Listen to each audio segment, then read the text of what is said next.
How's it going? Stefano here with DSignage. So we're here at a major South Florida hospital. We're doing a new installation. This is for the doctor's lounge area. We have different screens going up in this area. So we have a collaboration screen for the doctors to go on and collaborate on certain images, MRI images, x-rays, stuff like that, so they can discuss as a group to see what they think, get feedback from one another.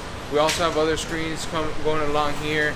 For example, these screens on the side here are going to be for communication. There's going to be doctor communication, so upcoming events, things, reminders for them to sign up for certain continuous medical education and all that good stuff. So every screen has a different purpose.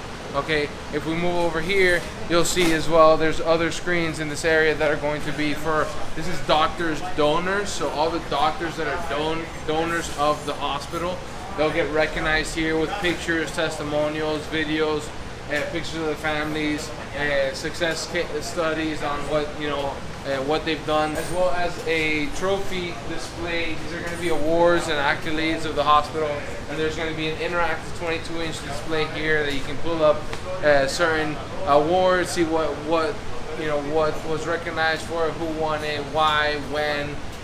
Cool videos on it, testimonials, additional information like that. So it's going to be a cool little common area for employees and doctors to hang out, grab some lunch, sit, collaborate, and create a cool immersive experience for them at the hospital.